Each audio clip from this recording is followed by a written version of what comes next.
I'll share my screen. Empezamos 5 minutos tarde. Okay, then welcome everyone to our weekly colloquium of the Physics Institute of the UNAM in Cuernavaca, Mexico. Our guest today is Caio Lewenkopf from the Universidade Federal Fluminense in Brazil. And yeah, let me say some few words on his vitae. Caio is full professor at the Physics Institute of the Fluminense Federal University. He got his undergraduate education in Brazil and his PhD from the University of Heidelberg.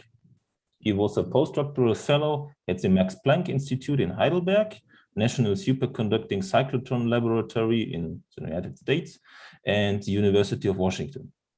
He was a faculty member of the State University of Rio de Janeiro and visiting professor at the Universities of Strasbourg, Harvard, and the Free University of Berlin.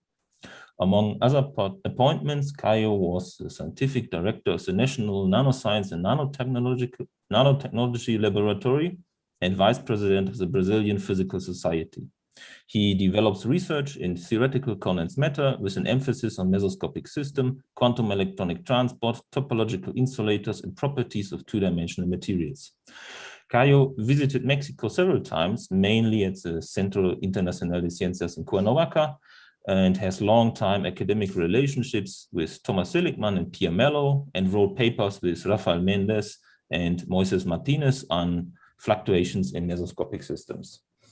Caio, thank you very much for joining us, at least virtually today. Would have been a pleasure to have you here again in Cuernavaca. Hope it will be possible, yeah, Soon. Next year, soon. Okay, and we're looking forward to a talk. So thank you very much, Thomas. Do you see my presentation? Yes? No. Yes. Oh, yes, good. Yeah, so this is one of the disadvantages of this. Maybe you go to full screen of your... Okay. Now, is it good? Yeah, I can see it, and I can see also your mouse. So you can use it as a perfect. Thank you very much. No, first of all, I like Thomas thank Thomas for the invitation. It's really a pleasure to see old friends and have the chance to show my work. And actually, I spend as Thomas told you guys, I visited several times Mexico. It was always wonderful. I was nicely received. And it's a pity I haven't been there for a long time. I hope this will change. Okay, so the subject of today's talk is a little bit different from what I used to talk in the previous visits to Mexico and actually the last talks I gave in topological insulators. And the subject today is more like academic. And but I don't know. So things tend to evolve, and we are testing the limits of a theory, and that's always interesting and nice. So what's the idea? So the whole idea is actually caught in this first slide. So suppose that you have a system which is a quantum system, nanoscopic scale, or could be any material that you like, but it has usually exhibits quantum fluctuations, mesoscopic fluctuations. And then you basically couple the system to source and drain.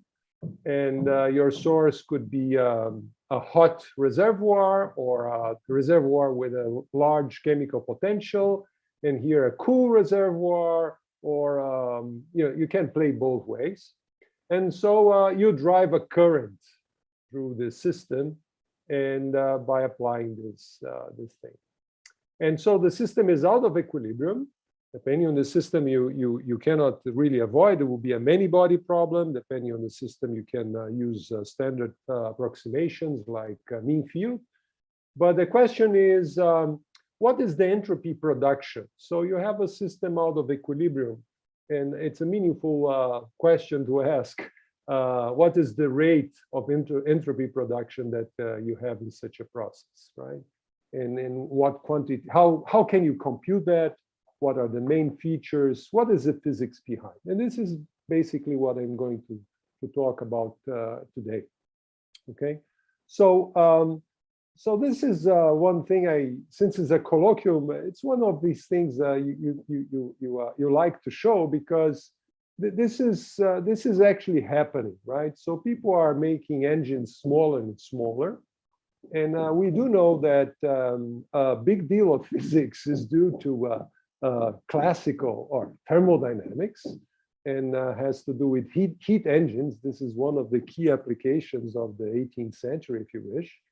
And once you go to engines which are smaller and smaller, and they live in the quantum domain,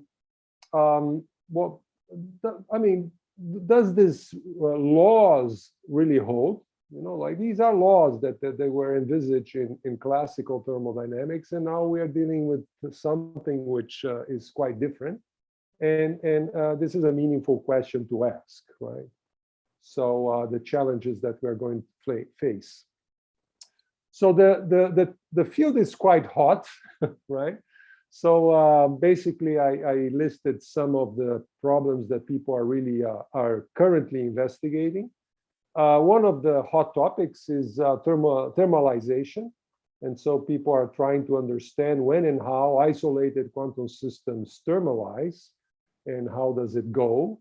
And it has to do also with quantum many-body localization and all that jazz. So it's one of the big problems in the field.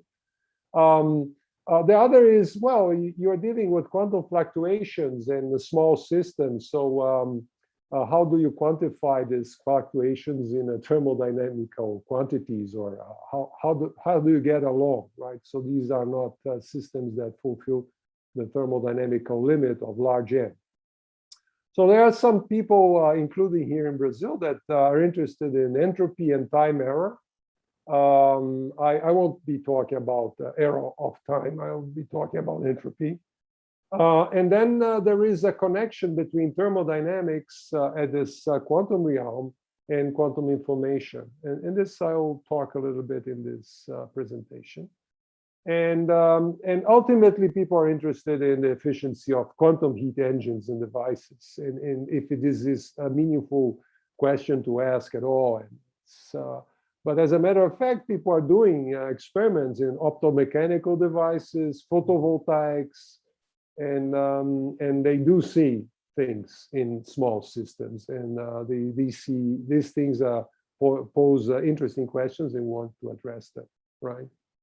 And on the electronic level, or let's say many-body physics, people have experimental proposals to measure energy exchange, work, and heat, etc., in different settings. My favorite one is quantum dots, not because it's the coolest in the sense that it's the simplest, but this is a kind of systems I feel very familiar with, and I think we can contribute. Okay, so let's start from the beginning with experiments, right? So actually in quantum dots or in electronic systems, and actually despite the fact that the field is quite young, already 5-6 years ago there was already a review article. So nowadays everybody writes review articles just from the start. And the idea is that basically, well, these guys were addressing some problems related to noise, right? So my understanding is that you have classical drives, you have these reservoirs that behave like large N systems classically, no problems with fluctuations. And your system has to be small in order to qualify for this discussion. Small in the sense that quantum mechanics matters. And since we're dealing with electrons, also you are concerned about time. You measure things as a function of time. You have fluctuations in time, you have fluctuations in the mean, et cetera, et cetera. And if you are able to, please try to put the phonon bed as isolated as possible from your system, because this spoils all the fun. And so these guys were very excited 5 or 6 years ago, doing experiments that, you know, are they quantum or not, right? So And one of these was the single electron box, where, you know, like you have a superconducting Josephson junction, etc. And then indeed, you're dealing with single electrons confined in this system. It is quantum mechanical in the sense that the states matter, but you don't have interference, right? So it's just one state coupled and, well, in any case, so there were a number of papers, experimental papers, where people will verify things like this Jarzynski equality and things like showing that classical things, classical ideas of small systems or nearly equilibrium or non-equilibrium system will work also in this setting. These were very challenging experiments, but I guess what we want is something more, and I'll describe to you as we move along. So just to say, there is an experimental community in that, and people are working hard, and there are results, and it's not just like thoughts of a theorist, very speculative things. Okay, so the outline of the talk will be the following. So I'm going to talk about the thermodynamical limit versus nanoscale. What's the problem here? The second big problem that we are concerned about in quantum dots is the strong coupling limit, and I'll discuss that. And then I'll discuss the theory, right? And then present a minimal model to show the main ideas, and then I'll present the results. Good. So the first idea is that, well, forget about quantum. The first thing is that we are dealing with small systems, right? So small in the sense that the number of constituents is not macroscopic, right? And this was already at the heart of people 50 years ago, right? So this guy here wrote even a book. If it is a Dover book, the original one was probably published 10 or 15 years before. And people already in thermodynamics, they were concerned about how to formulate a meaningful theory for small systems, right? And nice enough, this guy was invited to write the paper in the first issue of Nano Letters because of the history and the contributions to these ideas that, well, small, even at classical level is different, right? So to flash one of the problems, and the problem that I'm concerned, or we should be concerned when we deal with systems with quantum dots and mesoscopic systems, I present just the main idea of this paper wrote by Chris Jarzynski 4 years ago. So the idea is that suppose that you have a small system, well, a molecule, small in a bigger sense, right? And you want to do something very practical with it. So you have a laser trap and you want to move this molecule with a pipette and manipulate, right? And you want to stretch it and pull it.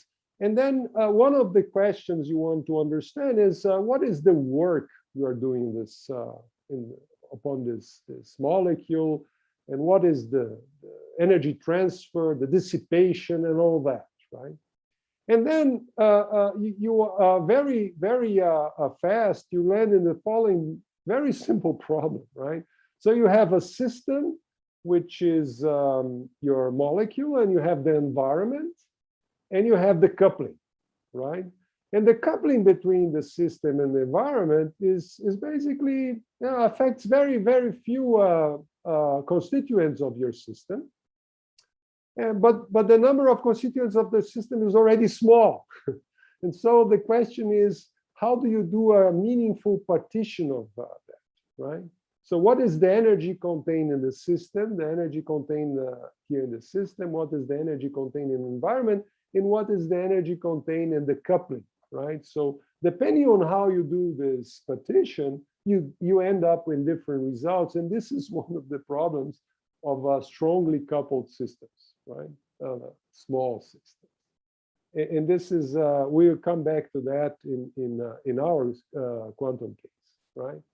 The second one, well, this is more obvious, is that macro versus nanoscale. Well, if you think about a rubber band and RNA strand, the main ideas from the classical point of view are more or less the same. You start at equilibrium, you stretch, there is an average work, and then the equilibrium, and then you do the full cycle, and you want to do what is work, what is dissipation, etc., etc. The problem is that we learned in school that, well, things don't fluctuate here, right? So you have this 1 over square root of 10 to the 23, who cares? No? But here you have fluctuations. And depending on how you measure this, or how many times you measure your process, you end up with very strange results, right? So like things that apparently violate second law, things like that, but these are fluctuations. And so this is one thing that you have to live already at the classical level. Imagine at the quantum one where you have other kinds of fluctuations. And this is more or less the problems that we are starting to tackle, right? Okay. So let's go to entropy production, right? So, and then I'll start with very old ideas, and but I'll do it very fast to the point where we want to go. So, the very beginning of statistical mechanics was dealing with this problem, and Boltzmann, imagine, Boltzmann was concerned with that. And he was concerned about the time evolution of, say, particles, like you have a density, coarse-grained density, a distribution of particles in phase space. And then what happens with upon time evolution? And he soon realized that basically, well, there is the Liouville theorem. If there is no collisions, you conserve the quantity. But obviously, like you have things that you haven't considered in your Hamiltonian. And these collisions, individual collisions between constituents, they'll basically make that some of the guys that are outside this control volume, if you wish, they might end up inside. And some of the guys that are inside, they might exit. So you have a rate of going in and going out. And the solution goes to two steps. You have some sort of averaging and coarse graining, right? And so, and this is the famous Boltzmann equation. So basically you have a flow, which is Hamiltonian, and there is this part which is due to collisions. And that's the way you solve this. And it's classical to this point. And what Boltzmann showed, and with other, I mean, he was calling the quantities different, but he would show that in equilibrium, there is no production of this quantity here is basically stationary. And if you just name it with a modern letter here, this is basically the entropy.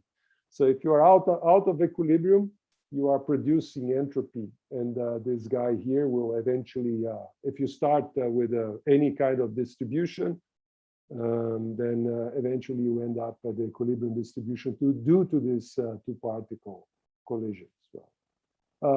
Mathematicians have this beautiful way of making things rigorous, and they say that this is a ill-posed problem, is full of garbage. And 5 years ago or 10, there was one of these Fields Medal given for a guy that proved that Boltzmann was correct if the system was close to equilibrium. So there's a rigorous proof of this ill-posed theorem. He was very offensive on Boltzmann. I didn't like that in his paper as well. Okay. Okay. So you can do that quantum mechanic. And this was the birth of kinetic equations.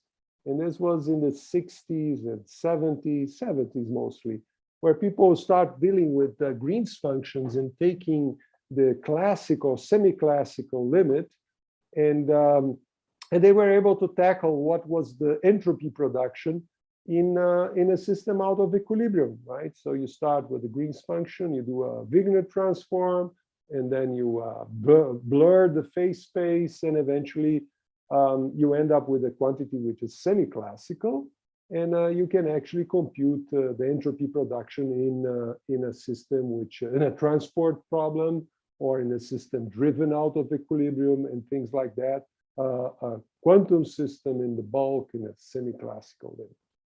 And so this is the state of the art in bulk systems. And this is a problem which is reasonably well posed, and people have investigated for a long time.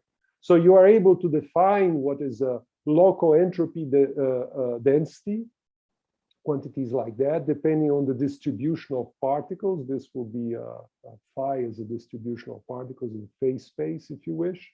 And it has a lot of analogies with the classical things. So it looks good.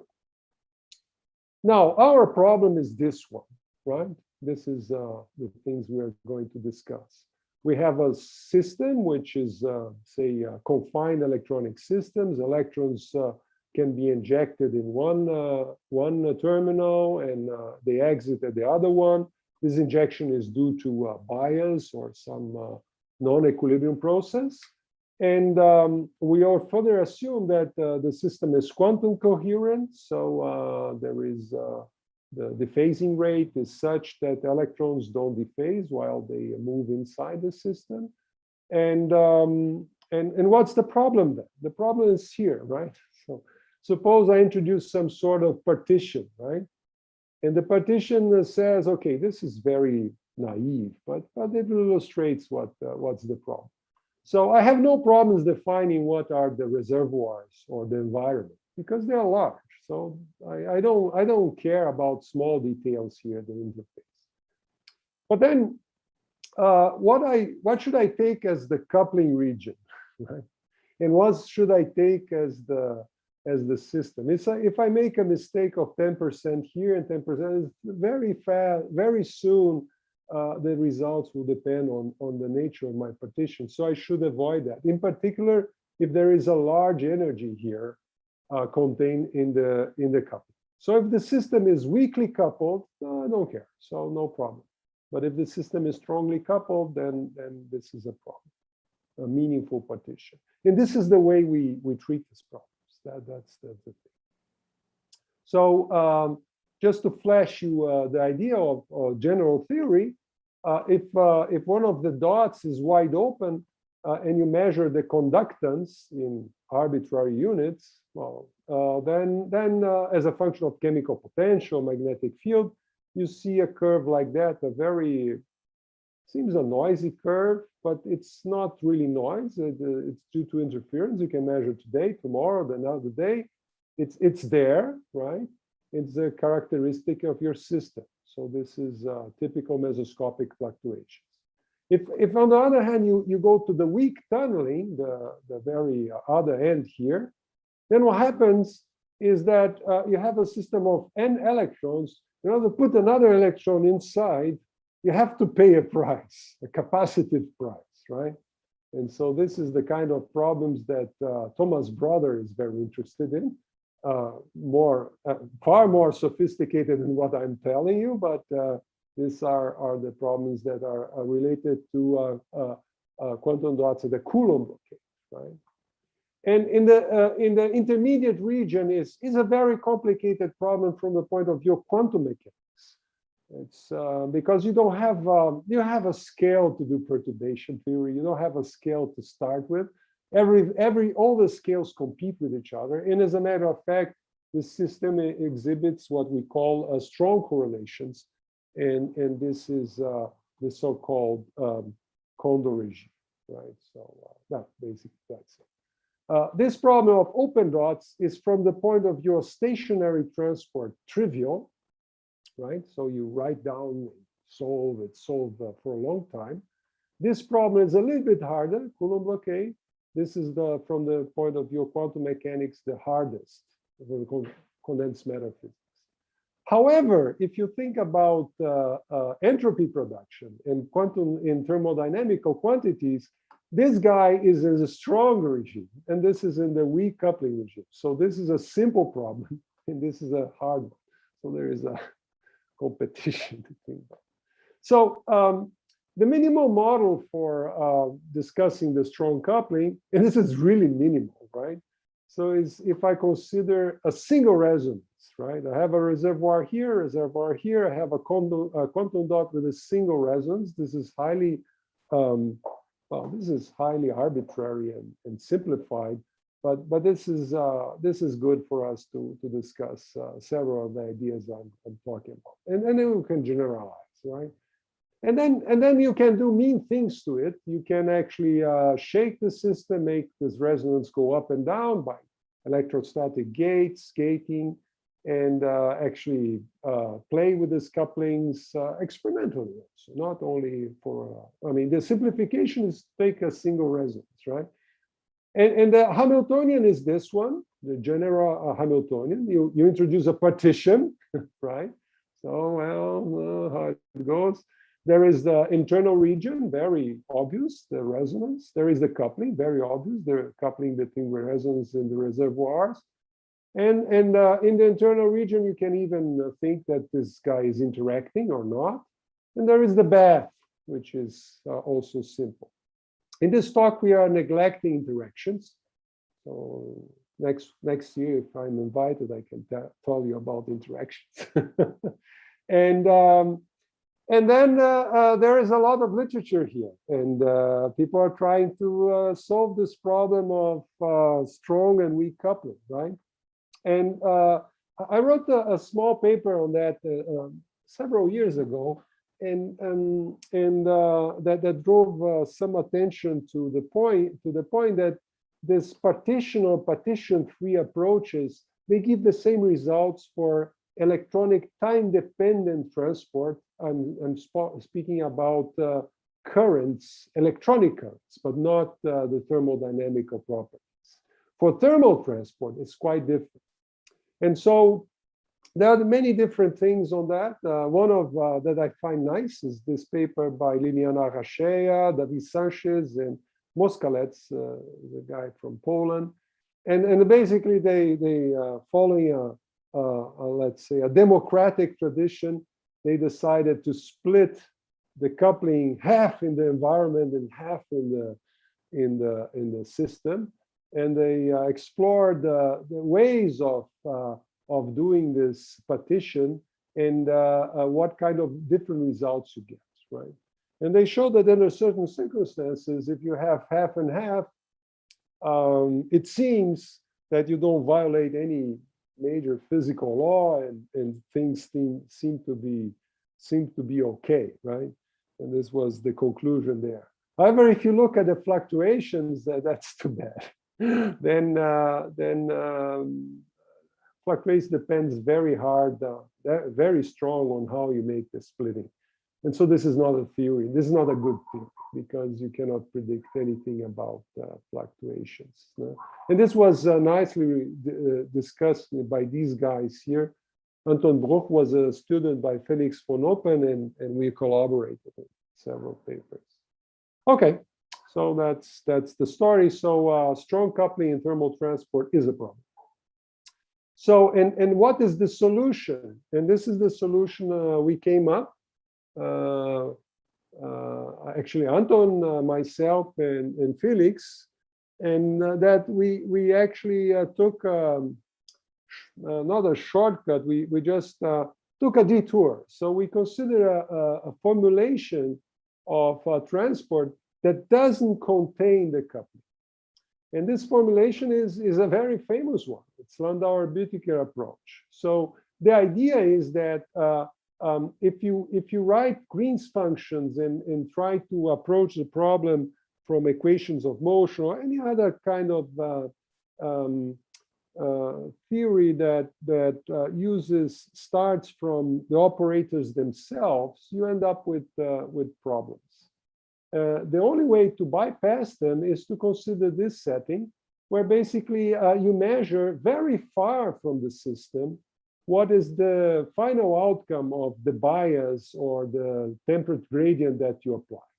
So you drive a system out of equilibrium, you compute the currents that are driven by this non-equilibrium process, And then by doing so, you know the heat flow, the energy flow, and ultimately the entropy production.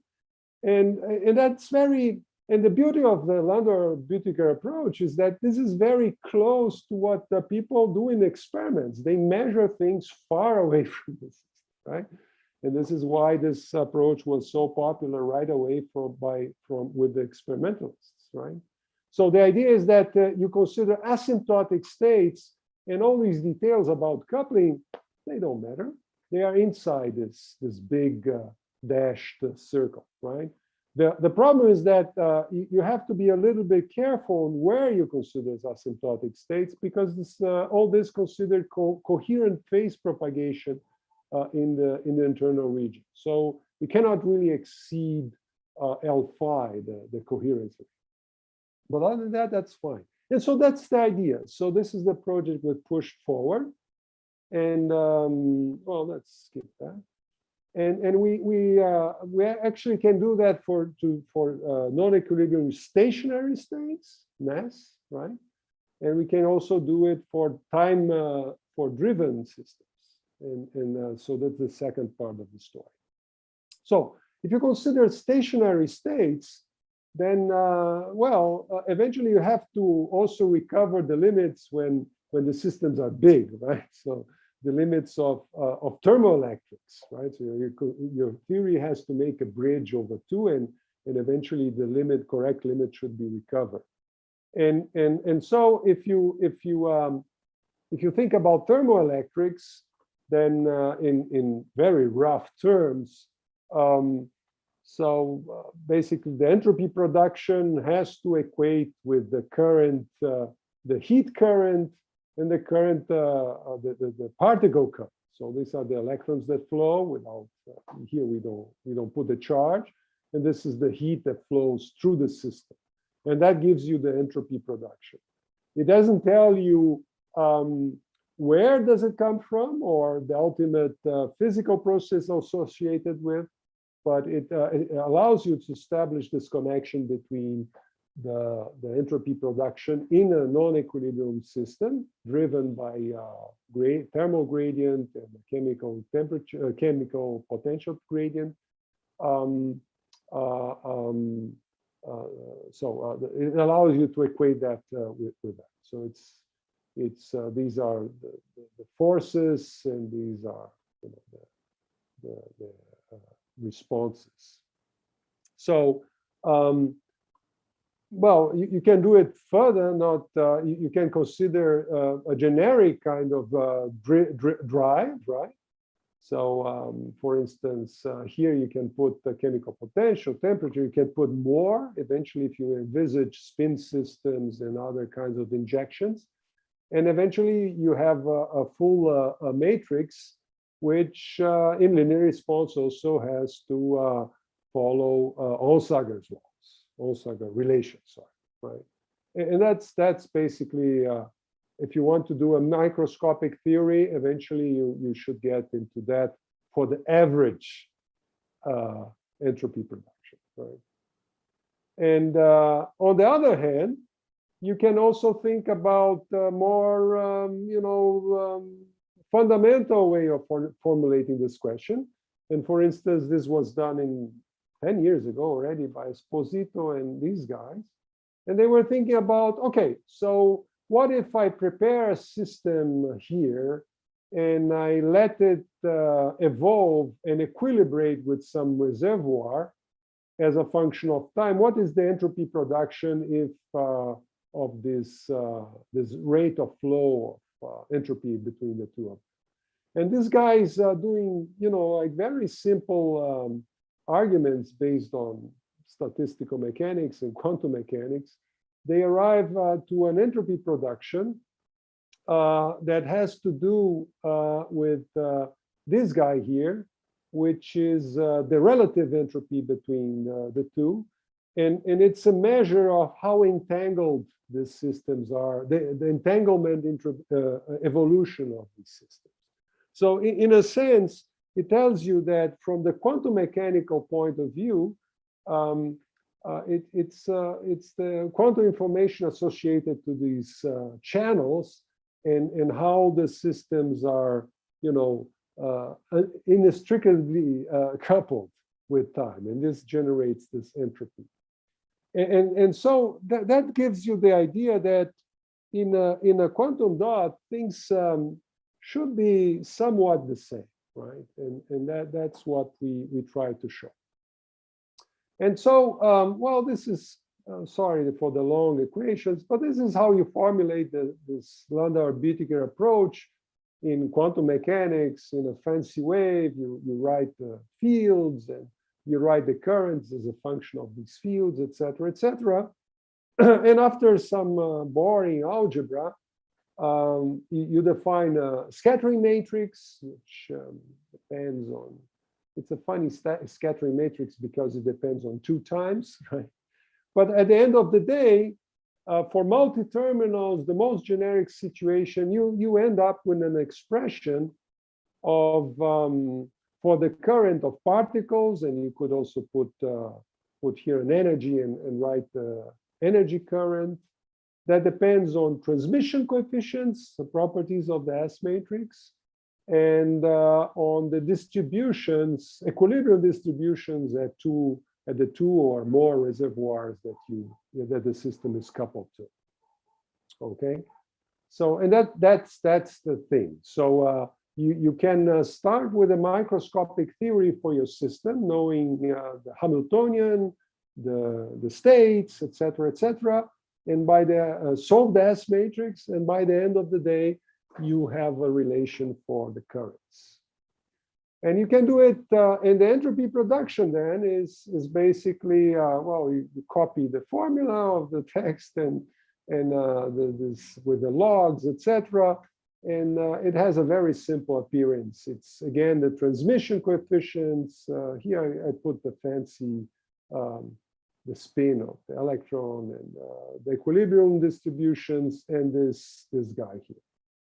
So that's basically the idea. So you can write the entropy production as a function of the properties of the S matrix and the chemical and the equilibrium properties of the reservoirs your system is coupled to.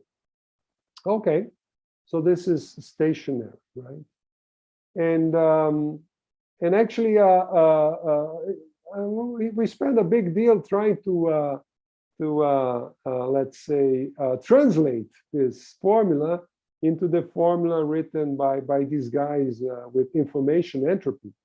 And actually, we show that we also get this relative entropy, and we can also interpret this process, the irreversibility or the entropy production as in terms of you shoot an electron in your system, it propagates in the quantum dot, and then it goes into many different channels, outgoing channels, and there is some entanglement generated. And so, and this can be translated into this relative entropy.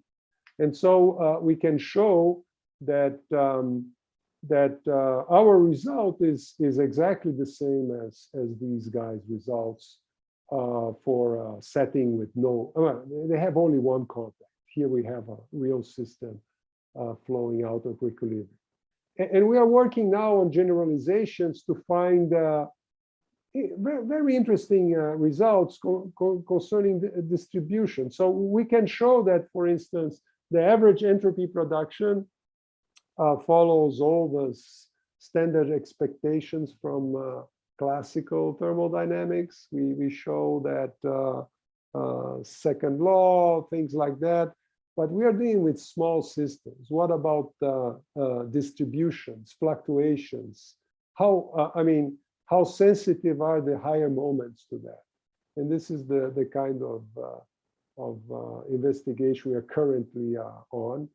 And I expect, well, I hope we're almost there. So I hope that until the end of the year, we have another paper on the archive on that. Okay. So yeah, so just to give you an idea of what we are talking about, one of the big things in these things is noise, right? And then you can actually experimentalists spend a big deal on eliminating noise, but in this process they are also very good at measuring noise, right? In order to eliminate, you have to identify it. And the idea is that our most of the theories that we deal with, they assume a continuous electron flow, right? So the current is not, I mean, carried by individual electrons, but you have a steady state current and you take an average. But as a matter of fact, you know that the electrons come one by one, click, click, click, click, and this you can measure. Huh? And so you can establish, for instance, current correlation functions. And then immediately you understand the necessity of computing higher moments of whatever I was showing you. And these higher moments, they involve some, for instance, you take the variance of the current.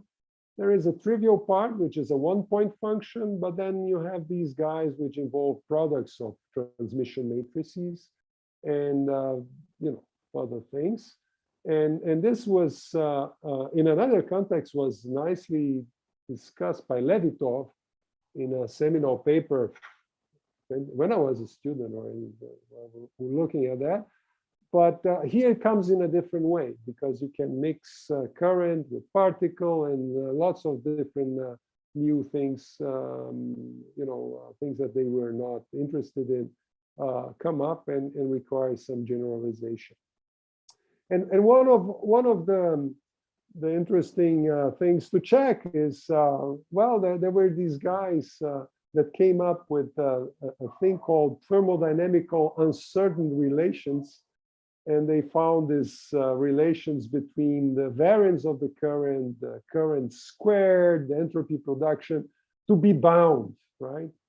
And actually, this is a conjecture. It may well be true for different classes of systems, but we can actually show you that in our very simple model, toy model, depending on the nature of the coupling, etc., you might have deviations from this tour. And it's a curious result, indicating that you have to look at carefully all these fluctuations, otherwise you might get wrong. But it's yeah. So if you look at the axis here, it's a very small violation. It will be very hard to measure, but the principle is that there are violations of this conjecture in electronic systems. And so that there are groups trying to measure that. These experiments are very hard.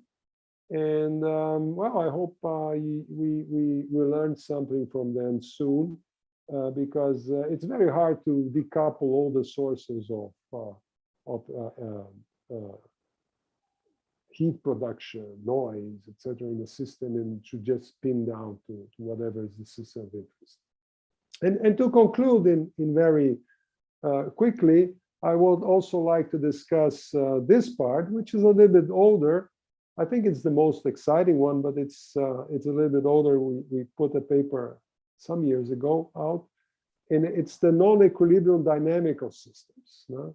So the non-stationary limit. The idea here is that I come back to the same model, no? But now I enforce this level. I put a V of T. I put a drive on my system, and I make this level go up and down. And in doing so, I have to pump energy into my system, right? So nothing is for free. And now the thing is, how much goes into work? How much is dissipated? If I do a cycle, what happens with this? How good am I at generating current by that? So I can generate current. So I shake my system. I put the two reservoirs at the same chemical potential, and by doing so, I generate a current. And the current will be irreversible, because when it's gone, it's gone, right? and so these are the questions that we were interested in. And we were able to solve that. And our main motivation was this paper, already old one, where these guys, they had a very funny approach because they used all these equations that appeared in the kinetic theory I showed before. So it's like like you take something from somewhere else. You take it's not really a microscopic theory. It's like a patch of several things, and they claim to. And then they have to do some ansatz to fix things, and they make strong claims about strong coupling, that describe irreversible driving and solving the problem. But the problem in this paper is very severe because once you go to the quasi-static limit, the drive is very, very small. You actually don't recover the thermodynamical quantities. That's pretty bad. So, and I think this is related to the ansatz. And so this was this problem we were interested in, and actually it picked up on something that Thomas did with Felix. And well, they were able to show that this PRL mentioned had problems because they did a very interesting thing. They consider a single level coupled to a single reservoir, which is a problem they can solve analytically and in a simple way. And there you can define, like in equilibrium, order by order, in equilibrium, you know, standard relation, the grand canonical potential, and you define energy, entropy, everything is fine. And then if you go to first order in the drive, they were able to compute the energy transfer and the heat transfer, and eventually the work. And if you go to the second order, then you are irreversible because if you change the error in time, it always dissipates. And by the end of the day, they show two things, right? First is that in the strong coupling, if you do this symmetric splitting that I discussed by the democratic splitting in previous theory, the results are meaningful, right, for the average, but not meaningful for the fluctuations. And second, that the results by the PRL were wrong. So that was the main conclusion of the paper. And so we set up to do something better, right? This is Anton, this is Felix. And actually, the setting is the same as I described before. Use the Landauer-Bu approach, the S matrix. Now remind you that since the system is no longer static, then an electron that goes in can gain or lose energy. So this S matrix is a little bit non-standard in the sense that it has two energies, income and outgoing energy. And so this is a good, so once you see an object of that and you imagine that this guy is moving slowly, then this is a good way, this is a good invitation to do a Moyal expansion, right? So in small and slow parameters. And this is what we did. So we do this Wigner transform, and we don't do a semi-classical approximation, just the Wigner function. So it's fine. It's still exact in principle. And then by doing that, we write the energy, the particle, the heat currents as a function of time. And again, this outgoing is a non-equilibrium. It depends on time. And it reminds us of this famous Thales pump problem, which now is again very popular due to topological insulators. And again, going to our minimal problem, you can solve it generally, but numerically, you need to define things. And by doing so, we do this power expansions and drive and collecting everything. Well, our main conclusion is that we are able to find to second order the irreversible contributions of and basically the dissipated power pumped into the system, and all these relations here. And this is a very amazing result, because we do all this this mumbo jumbo with this theory with Landauer-Bu, etc. And by the end of the day, we get an expression that is reminds us very much of something that Barry has looked many years ago when he studied back action forces. So it's a general result, and that gives us the confidence that probably all this is correct, because you end up with things which reminds you the general expressions people have obtained for it in a different context. So it's very pretty, actually. So the idea is that we associate the entropy production, right, to this entropy current, right? So we understand that there is a unitary inside the system. The entropy is it behaves like has a unitary evolution, and this is the von Neumann, and so the production is measured actually by the current that the current disbalance, right?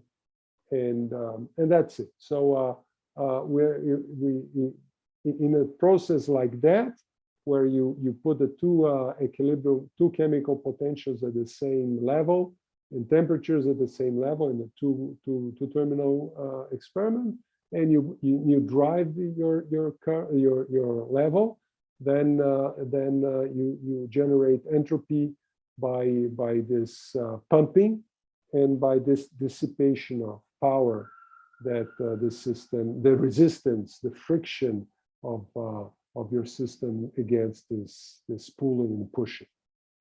Okay, so this gives you somewhat the flavor of what we have done in this problem, and we advocate that the Landauer-Bu approach is the way to proceed with strongly coupled systems. I forgot to mention that when we make the coupling small, we recover other people's results for small coupling.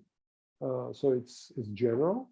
And this idea of the inside-outside duality is that you have full unitary propagation inside the system, and outside is where you dissipate, recovers the expression for entropy production from standard thermoelectrics, etc., etc.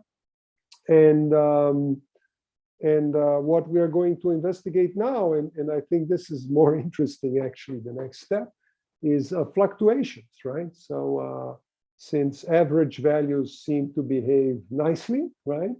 So the mystery should be in the fluctuations. And basically, when you have a small number of events, or you have a distribution, so what should we do with that? And how meaningful is to speak about average entropy production if the fluctuations are large? So this has to be quantified. Okay, that's what I had to say. Thank you very much for your attention. Thank you very much, Caio. Thank you very much. It was a very interesting talk. I enjoyed it very much. And yeah, are there questions, comments from the audience? Yeah. Yes, I have a question. Rafael, go ahead. Yes. Yes, a very nice talk. Thank you. With respect to this continuity equation, I remember that in some cases it's possible to work it with imaginary potentials. And then my question is if it's possible to relate the continuity equation of entropy with imaginary potentials or something similar. Yes. So an imaginary potential would be, I guess Rafael's already thinking about microwaves. Yeah, an imaginary potential, sure, will be, the first implication is that the entropy evolution would be no longer unitary, because the Hamiltonian is no longer Hermitian, right? So, Yeah. these things that we are dealing so far, the formalism we developed doesn't include this imaginary potential, but it could, right? But in the case of the imaginary potential, I think you have two competing things which are very interesting. The first competing thing is the ones that we are interested in is like this entanglement and what is the source of entropy production in this kind of problem. And the other competing scale is that if you put an imaginary part, you have really a sink. There is a flow of density flow into something, a sector of Hamiltonian that you have not included explicitly in your. So it's interesting. Yeah, it's interesting. A different problem, but very interesting. There is thank you. There is a question here in the chat. And thank you very much for the question, Rafael. There is also a question here in the chat, Thomas. Yeah, It really caught my attention. Rectification, no, we don't treat rectification. And actually, that's very interesting because normally rectification has to deal with some nonlinear processes in the drive. You account for some nonlinear either in the drive or the temperature or the bias, and it has to reflect in some way into your Hamiltonian. And that's not yet included in our formulas, unfortunately, because it's a single particle. And the internal part so far is very simple. But once we do even a mean field thing, then we will be able to talk about these things. Yeah. I think there are some guys interested in that. I heard a talk by a very nice, bright physicist, Rosa Lopez and Geraldine Hack, but I'm not sure how far they. If you're interested, send me an email. I can send you the reference. It's easy for me to track. Okay. Okay. There is another question by François Levra. François, if you, yeah. Thank you very much for a wonderful talk. I'm just wondering, if I think that unitary evolution obviously does not create any kind of entropy, so as long as I have a small system less than L phi, I should not have much irreversibility going on, so I don't have entropy production. So you putting the leads, so to speak, from which you measure outside, is that simply in order that inside your system there should be irreversibility?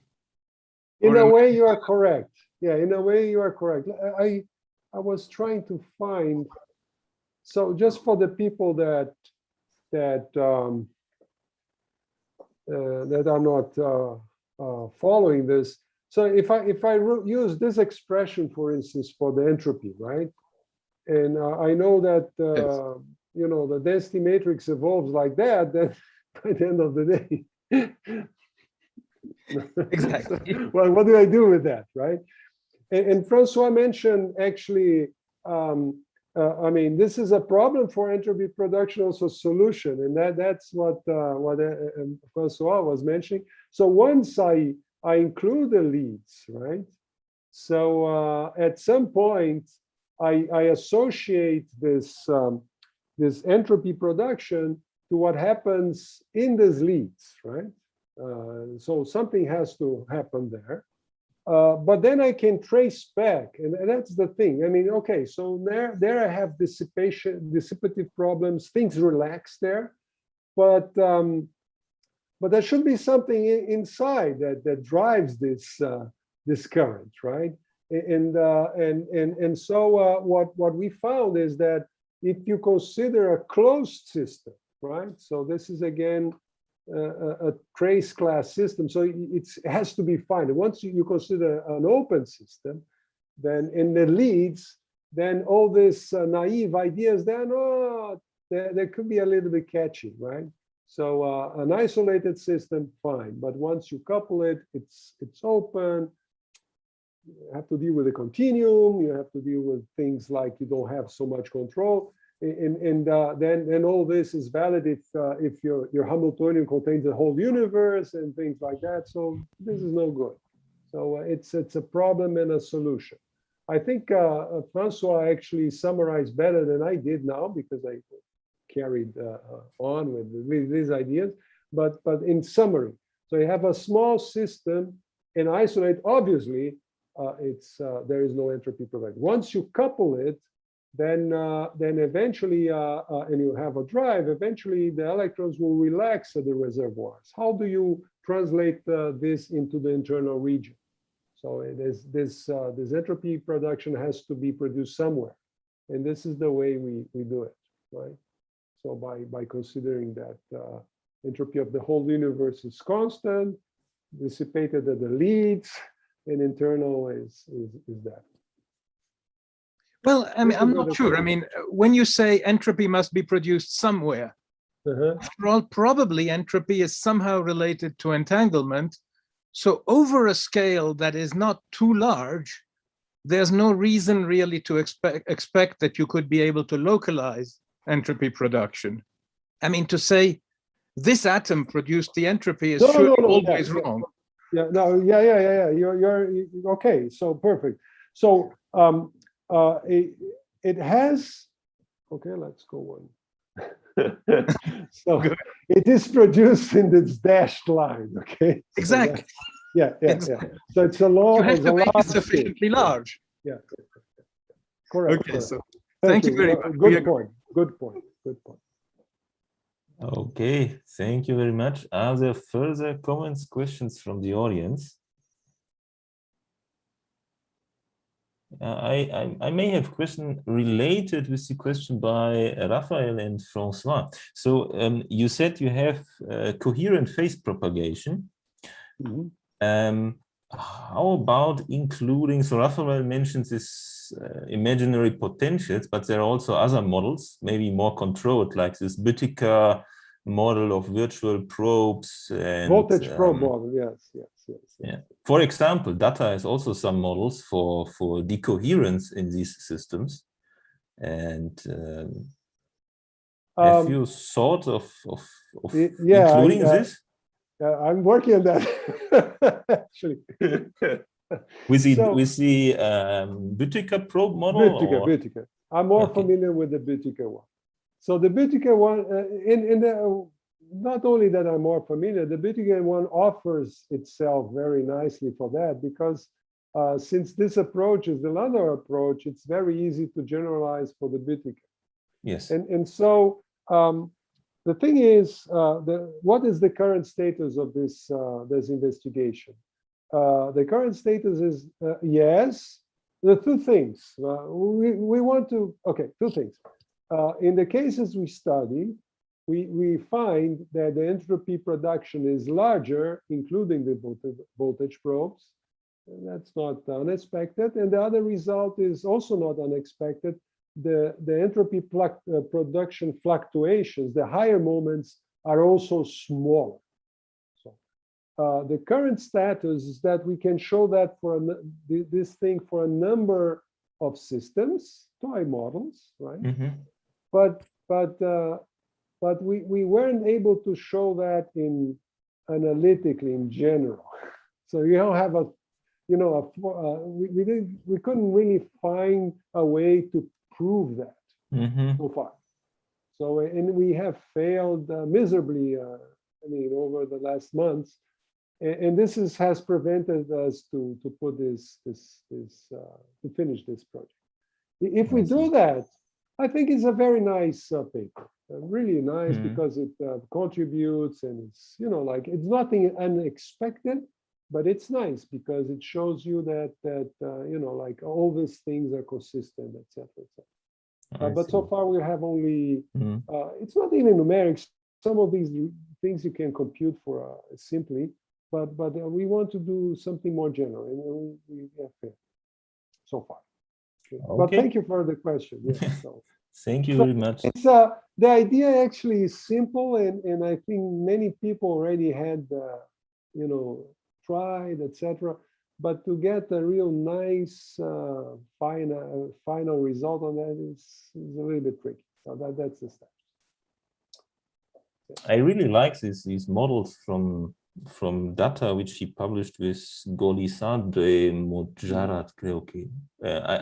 I don't know if you know them, because they can model, they calculate self energies self-consistently, and they can model then purely phasing. And it depends on the system. So for very large systems, it is very demanding. But maybe for these small systems, so data and whom? Let me look up the paper. I can send you the paper. Send me the reference. Yeah, I sent you the reference. I remember vaguely that that I saw many years ago some papers by data, and at the time, you know, it really didn't trigger too much. But now I have to reread. So if you say so, it could be interesting. Yeah. Because the other thing is that as you know, I mean, Büttiker's model is just phenomenology, right? And there was a lot of effort in the late 90s, early 2000 to develop some things like that for phonons, right? Including the phonons in the cell. I guess this is probably the way that data was interesting. Yeah. Okay. So that would be wonderful. Exactly. Yeah. I will send you the reference. Okay.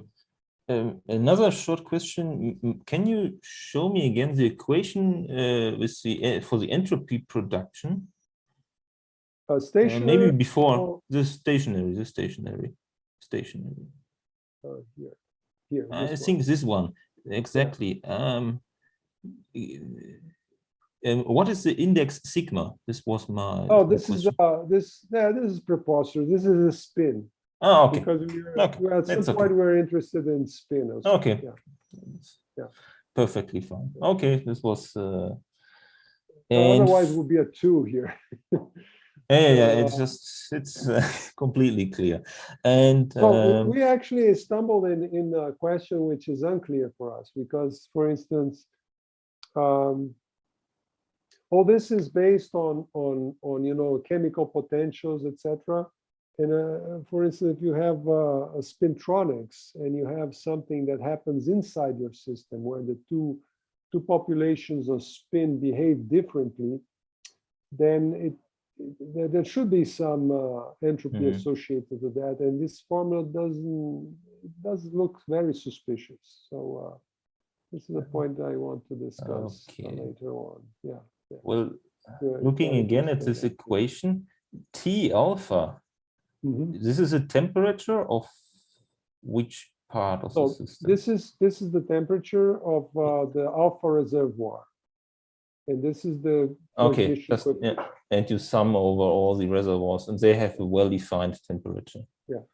Okay. Good. Yes, completely fine. The last question you mentioned with this non-stationary regime, you mentioned this S matrix, which depends on the outcoming and incoming energy of the electrons. How do you calculate this S matrix?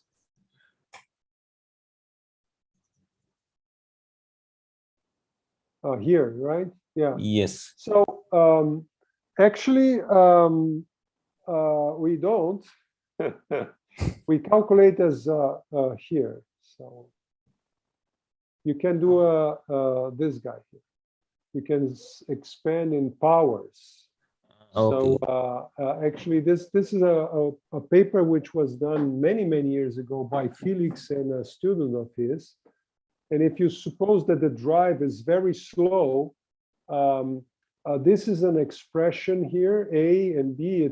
I didn't write explicitly, but these guys are functions of derivatives of S matrices themselves, right? So you assume that such a quantity exists, you make a Wigner transform, or you do your Moyal, and then you define the way how you can compute this matrices A and B, right? And they have a very complicated expressions, but it has been done, right? Okay. So I wouldn't recommend anybody to go to x to the third. It's very heavy work, and it's very beautiful. These are very beautiful papers, actually. And then once they knew the answer using the S matrix, or no, it's the other way around. They did it with Green's functions. And then once they knew the answers for Green's functions, they actually computed for the S matrix. For the S matrix is more difficult. The way to go, sorry, yeah, now I recover. The way to go if you want to start from scratch is to write the S matrix in terms of a Green's function. Mm-hmm. The Green's function relates already very easily to the Hamiltonian, and then you do the Moyal, the expansion, and then you get this result. Okay. Sorry, the first answer wasn't very helpful. This is it. Okay. Yeah. Thank you very much for the answer. Thank you. You're okay. all very Other nice. further... It's nice to see old friends. Yes, yes. And I hope you stay well. And in case you have any questions or you have ideas, just send me an email. I'll be happy to answer, and perhaps we can do something together. Okay? Sure. Okay. Once again, Caio, thank you very much for joining us today. It was a very interesting talk. I enjoyed it very much. And see you hopefully soon, no? In person. See you guys. See you guys. Bye-bye.